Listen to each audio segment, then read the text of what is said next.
Mukunda jewellery హనుమకొండలోని అతిపెద్ద jewellery mart December 14న గొప్ప ప్రారంభం. నమస్కారం, వెల్కమ్ టు ఐ డ్రీమ్. ధర్మ మార్గం విత్ విజిత కార్యక్రమానికి స్వాగతం.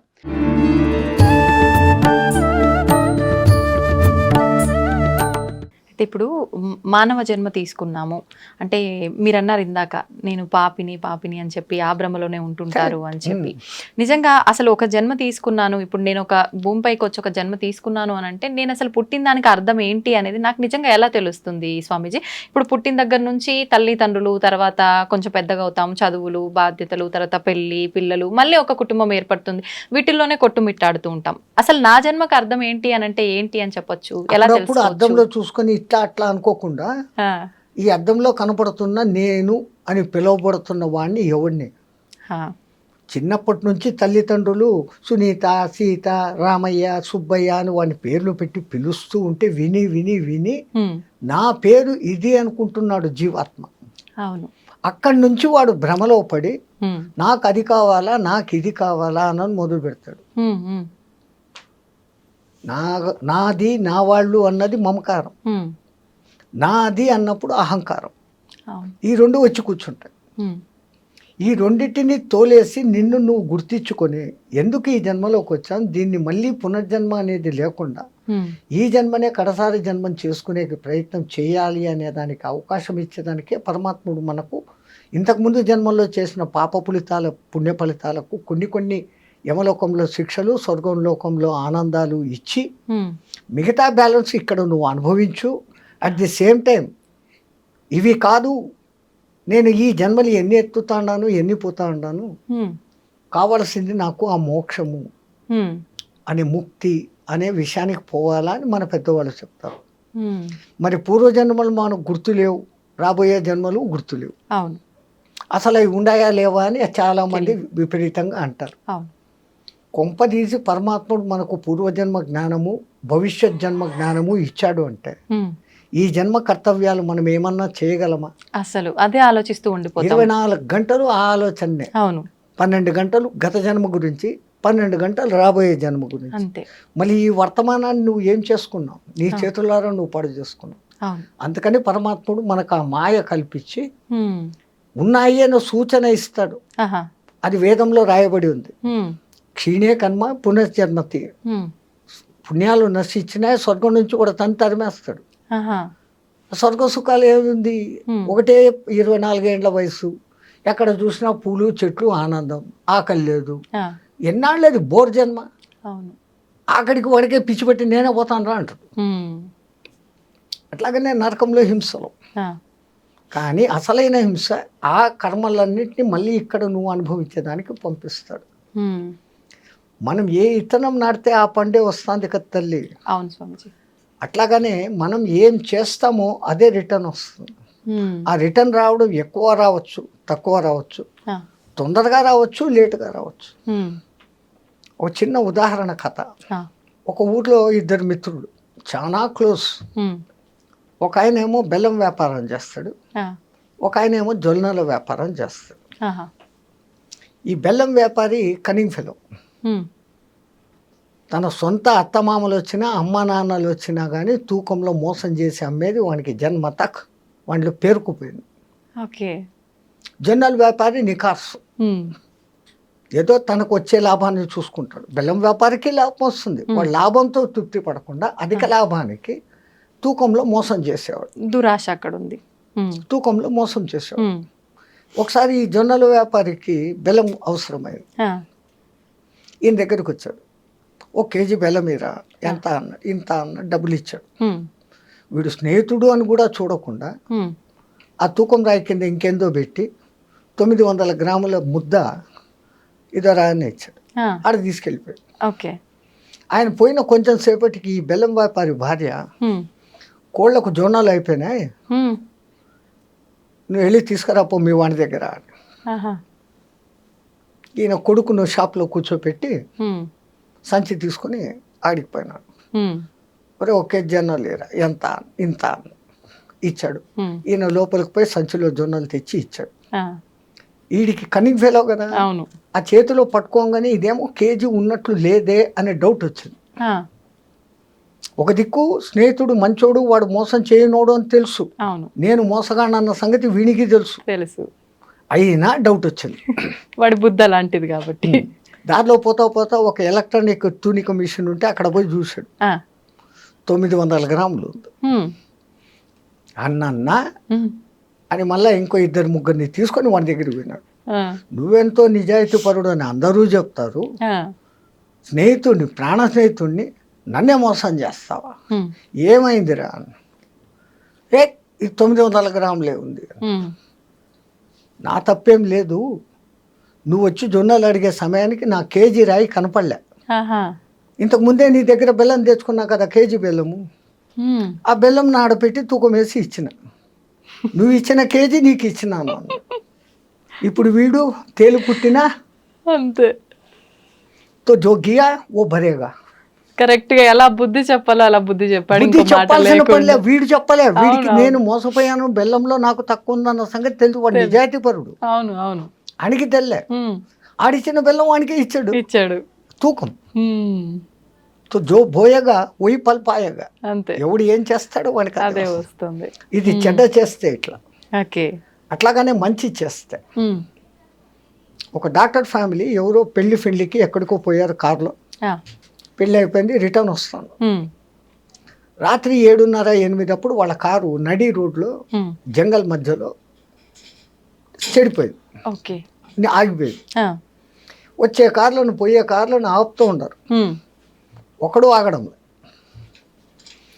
9 అయింది, 10 అయింది, ఉమ్, వీళ్ళకు భయం, ఈ అడవిలో నుంచి ఏ జంతువులు వచ్చి చంపుతాయో, ఏం చేయాలా అంటున్నప్పుడు ఒక సైకిల్ మోటార్ వచ్చి ఆ, వెళ్ళిపోకుండా వాడంతా వీళ్ళు ఆపకుండానే ఆపారు. ఆహా, ఏంటమ్మా ఇంత రాత్రి ఇక్కడ ఆగారంటే మా కారు చెడిపోయింది, ఉమ్, మీ అదృష్టం, నేను మెకానిక్ను, ఉమ్, బయనట్టు ఎత్తండి అన్నాడు. ఉమ్, బ్యాగ్లో ఉన్న తన టూల్ బ్యాగ్స్ తీసుకున్నాడు, ఉమ్, ఒక అరగంట పోరాడి దాన్ని రిపేర్ చేసి రెడీ చేసి, ఆహా, వీళ్ళు నాయనా మా ప్రాణాలు కాపాడావు, ఉమ్, నీకెంత రిపేర్ ఛార్జ్ అంతో చెప్పు, దానికి 2 ఇస్తామని. నేను మెకానిక్నే, మెకానిజం చేశా, అవును. నా షాపుకి వచ్చి చేస్తే నేను ఛార్జ్ తీసుకుంటా, ఉమ్, ఆపదలో ఉన్నవాడిని దగ్గర నేను పైసా తీసుకోను, ఇది మానవుడికి మానవుడిగా చేసిన సాయం, దీంట్లో నేను డబ్బులు తీసుకోను అన్నా. ఆ, అటు బండి వేసుకొని వెళ్ళిపోయాడు, వీళ్ళు వెళ్ళిపోయారు. ఉమ్, ఓ 4 years ఈ డాక్టర్లు ఇంకా ఇంకా ఫేమస్ అయిపోయినారు. ఆహా, ఒకరోజు ఒక క్రిటికల్ కేసు వచ్చింది, ఉమ్, వాళ్ళు ఆ కేసును చూడంగానే కనుక్కున్నారు, ఉమ్, మాకు రిపేర్ చేసిన మెకానిక్ ఈడే అని.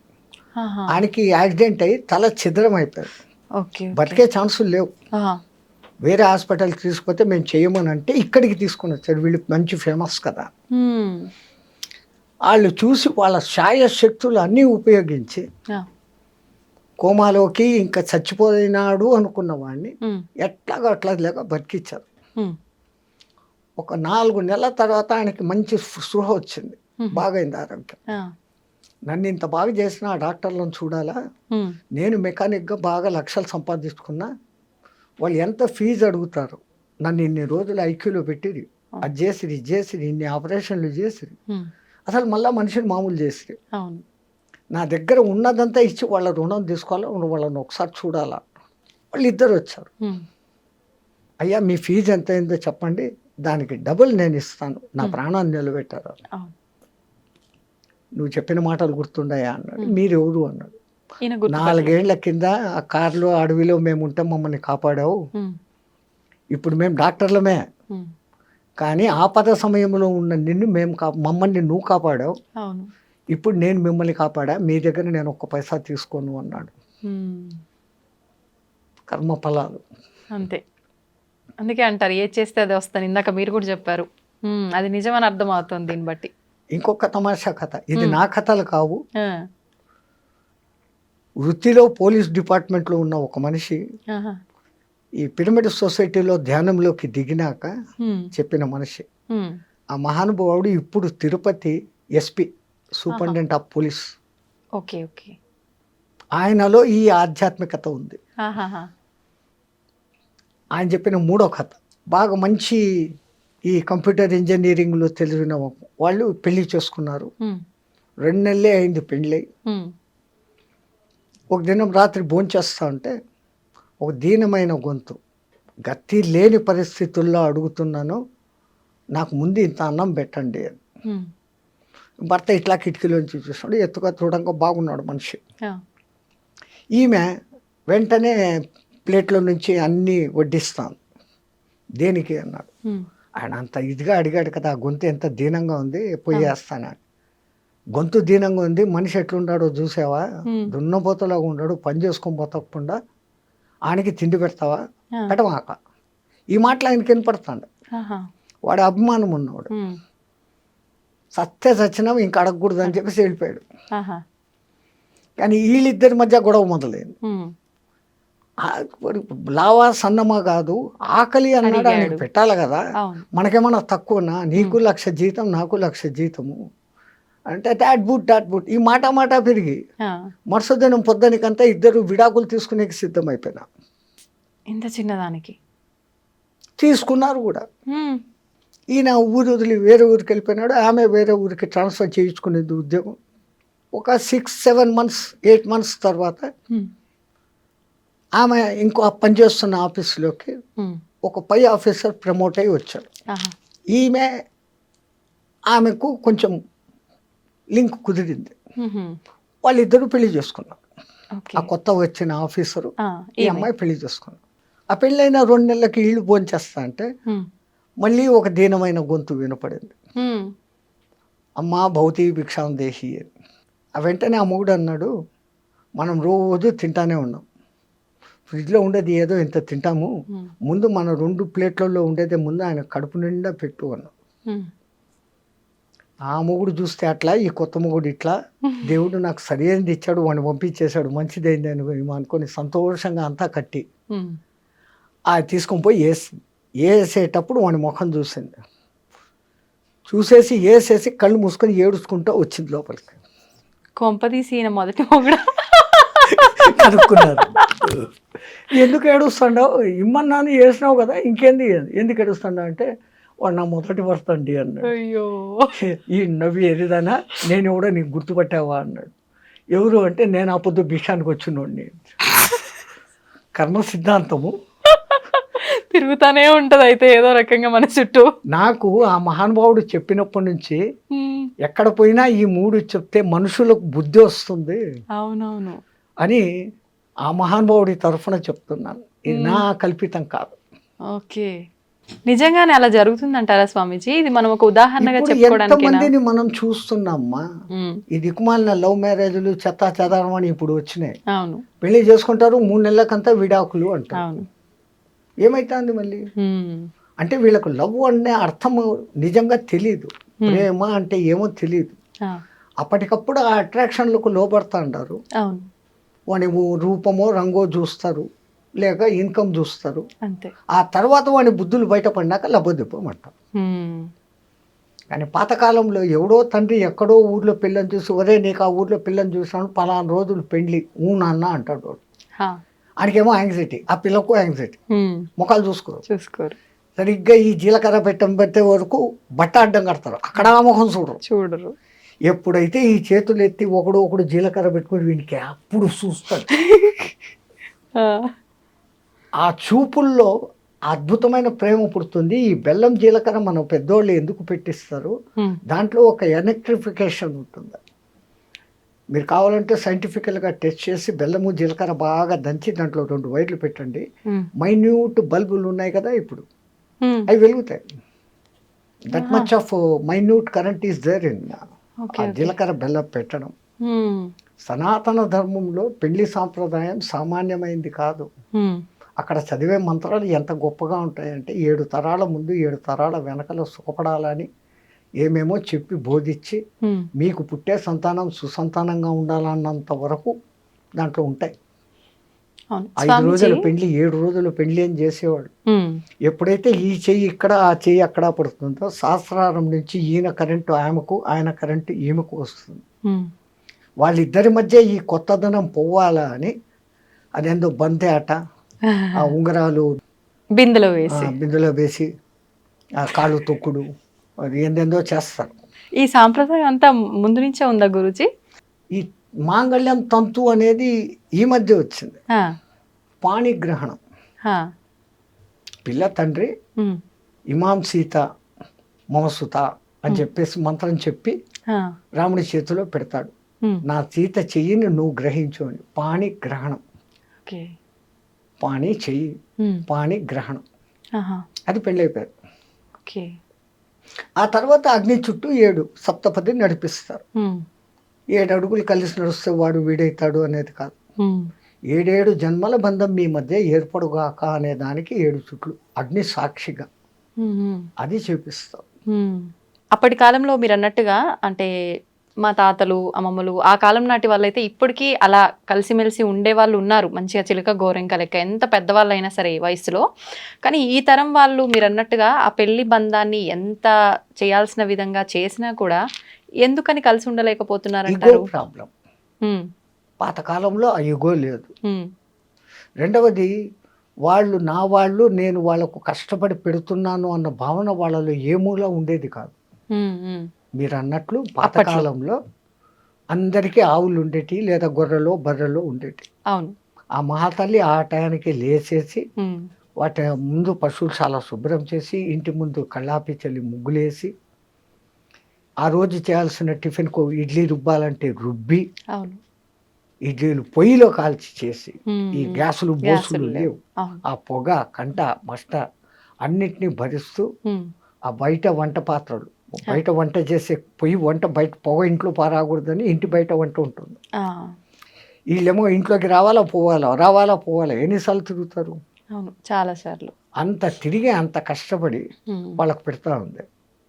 కాబట్టి ఆ తల్లి శరీరం అంత భద్రంగా ఉండేది. ఉమ్, ఇప్పుడు ఏమి అన్నిటికీ డుర్రు మిషన్, అంతే, మిక్సీ, ఇడ్లీలు, కుక్కర్, అదేందో గ్రైండర్, Grinder. బైండరు అన్నిటికీ వచ్చినాయి.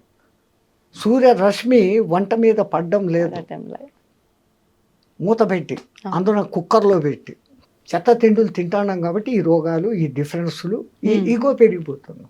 ఆ, మనం తినే ఆహారమే మన మనస్సు. ఉమ్, సాత్విక ఆహారం తిన్నోడు ఉమ్, సాత్విక లక్షణాలతో ఉంటాడు. ఉమ్, వాళ్ళు ఎంత ప్రేమగా వండి పెడతారో ఆ అన్నంలో వాళ్ళ ప్రేమ కూడా కలిసి ఉంటుంది. కాబట్టి వాళ్ళ మధ్య ఆ అన్యోన్యతలు. ఉమ్, ఇప్పుడు నేను ఆఫీసు, నువ్వు ఆఫీసు, ఫోన్ చేయి, బగ్గర్లు వస్తాయి, కుక్కర్లు వస్తాయి, చెత్తలు అదేంటి అంటే కుక్కలో ఏంటేంటో తింటారు, అవి తిని సస్తా ఉంటారు. ఇంకా ఎక్కడ రోగాలు రాకుండా ఉంటాయి, ఎక్కడ ఈ అఫెక్షన్ ఉంది. ఉమ్, ఆమె ఈమెకు వండి పెట్టదు, అవును, ఆయన ప్రేమగా ఈమె కోసం ఏమీ తెచ్చిపెట్టడం. ఉమ్, ఈమె షాపింగు, ఆయన షాపింగు. ఉమ్, ఎవరికి వారు అన్నట్టుగా ఆ అయిపోయారు. కొడుకులను ఆయాకు అప్పచెప్పేసి వీళ్ళు డ్యూటీలు. ఆ, ఆయా తన ఇష్టం వచ్చినట్టు పెంచుతుంది.